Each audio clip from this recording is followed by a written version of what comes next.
নমস্কার। কথার কোলাজে আপনাদের স্বাগত জানাই। আমি আবার বলি, আমি শুধু ঘটনার বর্ণনা করি, তার বেশি কিছু না।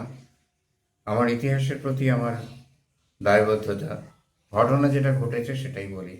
কে কী করেছে না করেছে সে বিষয়ে যতদূর জানা যায় ততটুকুই বলি। নিজের মতামত যেটুকু প্রকাশ করি, আমার ব্যক্তিগত অনুভূতি, এর পেছনে অন্য কোনো উদ্দেশ্য থাকে না। আমি কোনো রঙে রঙিন নই।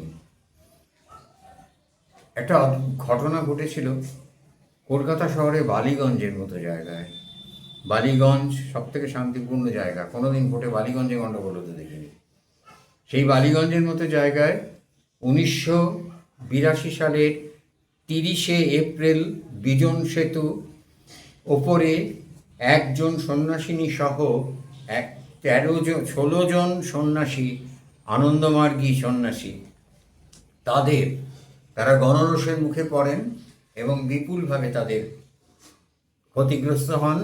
17 জনকে হত্যা করা হয়, প্রথমে পিটিয়ে, তারপরে মাটিতে ফেলে, গায়ে কেরোসিন দিয়ে আগুন জ্বালিয়ে হত্যা করা হয়। এই দীর্ঘ হত্যাকাণ্ড যতক্ষণ ধরে চলেছিল আমি জানি না। সেখান থেকে ঢিল ছড়া দূরত্বে থানা কোনো ব্যবস্থা নেয়নি কেন আমি জানি না। আজও প্রমাণিত হয়নি এই হত্যাকাণ্ডের পিছনে কারা ছিল, এই হত্যাকাণ্ড কী বা কারা ঘটিয়েছিল, কেন ঘটিয়েছিল, এটা কেউ আজ অবধি প্রমাণিত হয়নি। বারে বারে এটা তখনকার দিনে এটা সিপিএম আমল, সেখানে সিপিএম আমলে বেশ কিছুদিন আদালতে কেস চলেছিল, পরে কোনো সমাধান না হাতে কেস বন্ধ হয়ে যায়। তারপর মমতার সময় আবার এটাকে কেস চালু করা হয়। সম্ভবত অমিতাভ লালা দিয়ে ওয়ান ম্যান কমিটি গঠন করে কাজটা করা হয়, কিন্তু তিনিও কোনো সিদ্ধান্তে পৌঁছতে পারেননি। আনন্দমার্গীদের কারা হত্যা করেছিল আমরা জানি না। আর অনেকের দিকে আঙুল তোলে, কিন্তু সে আঙুল তো সবাই দিকে তোলে। আমাদের অন্তত ভারতীয় বলবো না, পশ্চিমবঙ্গের পলিটিক্সের একটা অদ্ভুত অন্যতম প্রধান দিক হলো পরস্পরের দিকে আঙুল তোলা। এরা আঙুল না তুলে কাজ করতে পারে না। জাতিগত বিভাজন থাক বা না থাক, এরা তৈরি করে রাখবে। তো যেটা হয়েছিল আগের দিন সন্ধ্যেবেলাতেও বিষয়টা নিয়ে একটা ব্রিজের উপরে একটা গণ্ডগোল হয়েছিল বিজন সেতু, যেটা আমাদের কানে এসেছিল। সেটা কি হয়েছিল না, ওই আনন্দমার্গীরা নাকি ছেলে চুরি করে, ছেলে মেয়ে শুধু ছেলে না, ছেলে মেয়ে বাচ্চা, ওরা নাকি আনন্দমার্গীরা একটু চুরি করে নিয়ে নাকি কী করে, চুরি করে বিক্রি তো করবি। তো এই জিনিসটা আনন্দমার্গীদের যে মূল আশ্রমটা ছিল কসবা থেকে, এখন যেখানে বাইপাস দিয়ে গিয়ে, ওখানটা খুব সহজগম্য ছিল না তখন, সেইটা নিয়ে নানা রিউমারও ছিল। তো আনন্দমার্গীরা ছেলে চুরি করে কি নাম জানি না, কোনোদিন কোনো আইনি ব্যবস্থা এদের বিরুদ্ধে নেওয়া হয়নি। কোনো রকম কোনো আইন এদেরকে শাস্তিযোগ্য অপরাধ ছেলে চুরি প্রমাণও করতে পারেনি, কোনো শাস্তিও হয়নি। আনন্দমার্গীদের নামে এই রিউমারটা চলতেই থাকলো।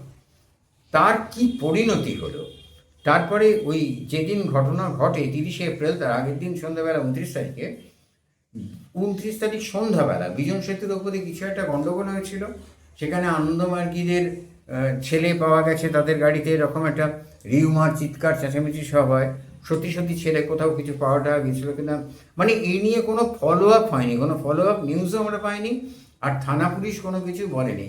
আনন্দমার্গীদের সঙ্গে সিপিএমের একটা ক্ল্যাশ ছিল আমরা জানি, সেটা হচ্ছে নীতিগত ব্যাপার। আনন্দমার্গী সাম্যবাদে বিশ্বাস করতো না, নাই করতে পারে। তুমি সাম্যবাদে বিশ্বাস করো বলে সবাইকে সাম্যবাদে বিশ্বাস করতে হবে, আর কেউ সাম্যবাদে বিশ্বাস না করলেই সে খারাপ হয়ে গেল, তার তো কোনো কারণ নেই। আর আমি আনন্দমার্গীদের খারাপ ভালোর কোনো দিকে যাচ্ছি না, আমি বলছি 17টা প্রাণ যদি তারা পৃথিবীর শ্রেষ্ঠতম অপরাধী হয়ে থাকে, তাহলেও তাদের বিচার চাইবার ক্ষমতা ছিল, বিচার পাওয়ার ক্ষমতা ছিল। এই কারা হাতে তুলে নিল আইন? জনগণ না? জনগণের মধ্যে যারা হত্যাকাণ্ড বা এই জাতীয় জিনিস ঘটাতে অভ্যস্ত, তারা ছাড়া এই জিনিস কেউ করতে পারবে না। সাধারণ জনগণের হাতে কেরোসিন তেল ধরিয়ে দিলেও সে একজনের গায়ে ঢেলে আগুন দিয়ে দেবে না। সে আগুন দেওয়ার দেশলাই জেলে নিভিয়ে ফেলবে। আগুন দেওয়ার আগের মুহূর্ত সে ভাববে যে না আমি এটা কি করতে যাচ্ছি। কিন্তু এরা ডেলিভারেটলি ওদের ওই 17 জন, ওদের একটা সেমিনার ছিল তিলজলা অঞ্চলে, সে সেমিনার করে ওরা ফিরছিলেন। তো এরা একদম ডেলিভারেট ছিল, একদম শিওর যে আমরা ডেলিভারেটলি ঠিক করা ছিল যে মারবই, এইভাবে মারবো। শুধু তো বিজন সেতুর ওপরে হয়নি, বালিগঞ্জ স্টেশনে হয়েছিল, বিজন সেতুর নিচে, আর বন্ডেল গেটেও একজনকে পুড়িয়ে মারা হয়েছিল। টোটাল 17 জন। এই যে বিষয়টা হলো, এই কে ওদের আইডেন্টিফাই করলো যে ওদের পরের দিন সকালবেলা যে ঠিক আছে বাচ্চা চুরি করে নিয়ে যাচ্ছিল আগের দিন সন্ধ্যাবেলা, পরের দিন সকালবেলা কে আইডেন্টিফাই করলো? এরা একটা সংঘের লোক বলেই অপরাধী হয়ে গেল। আর কোনো তার আনন্দমার্গীরে পুড়িয়ে মারা বা কোনো বিষয়ের মধ্যে রাজনৈতিক, আমি কোনো বিষয়ের মধ্যে যাচ্ছি না, আমি শুধু একটা কথা বলছি, আজকে এত বছর হয়ে গেল, 40 বছর হয়ে গেল, তবুও তার কোনো রকম প্রতিকার হলো না, জানা গেল না কারা করলো। এইটা অর্গানাইজড ক্রাইম, এটা সবাই মিলে মানে একটু ভীষণভাবে বিভিন্ন স্তর থেকে সাহায্য না পেলে এই কাজ করা যায় না। পুলিশ হ্যান্ডশেকিং ডিস্টেন্সে 2টো থানা, একটা গড়িয়াহাট থানা, একটা কসবা থানা, কোনো জায়গাতেই পুলিশ খবর পেল না, জানতে পারল না। আর সকালবেলায় হত্যাকাণ্ড ঘটেছিল, ওই সময় বিজন সেতুর উপর দিয়ে 1000 লোক মুহূর্তে যায়, প্রতি মিনিটে 1000 লোক যায় প্রচুর। তখন বিজন সেতুতে নাবার অসুবিধে ছিল না, গার্ড দেওয়া ছিল না, সুতরাং ফুটপাত বিজন সেতুর এবং বিজন সেতুর পথ ধরে 1000 মানুষ হেঁটে ওপারে চলে যেত। যারা ইমিডিয়েট এপারে থাকতো তারা হেঁটে ওপারে গিয়ে বাস স্ট্যান্ড ধরতো। এত অটো সার্ভিস তখন ছিলই না, তখন কসবার একমাত্র যানবাহন সাইকেল রিক্সা, আর 1 নম্বরে 2-3টে বাস চলতো, এইটাই যে কসবার যানবাহন। সেই যানবাহনের উপর সবাই ভরসা করতো না, অনেক সাইকেল রিক্সা করে ব্রিজ অব্দি এসে ব্রিজটা পার হয়ে ওপার থেকে 2 বি টার্মিনাস ছিল, সেই টার্মিনাস থেকে বাস ধরে অফিসে যেত।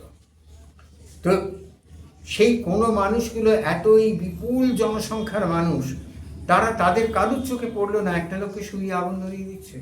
সমস্ত ব্রিজটা দখল করে রইল কিছু হুলিগান, কিছু গুন্ডা, কিছু সমাজবিরোধী।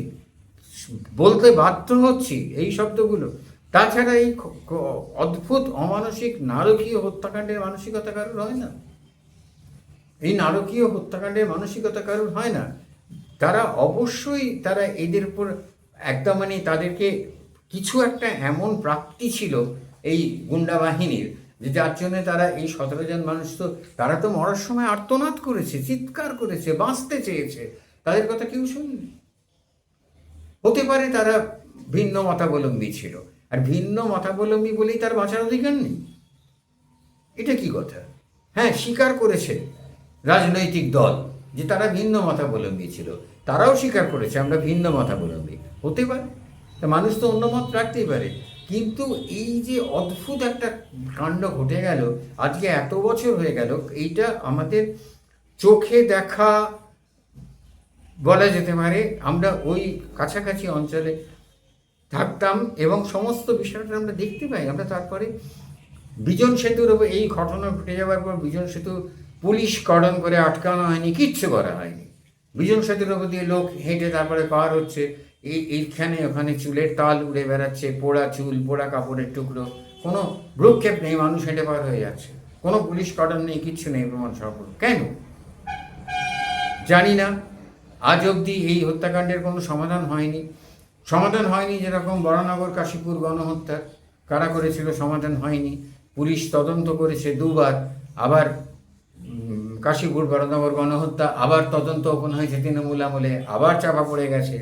আনন্দমার্গেও তাই, এইসব এগুলো তদন্ত হয় না। আচ্ছা, তাহলে কি আমরা এটাই ধরে নেব যে একজোট হয়ে চূড়ান্ত অপরাধ করলে সেটা আর অপরাধ থাকে না, সেটা সত্যের কোঠায় চলে যায়?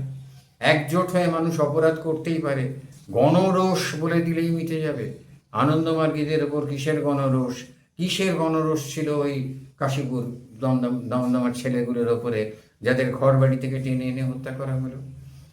এই 2টো বিরাট গণহত্যার কোনো সমাধান আজ অব্দি হয়নি। কেউ জানে না কারা করেছিল, কিভাবে হয়েছিল।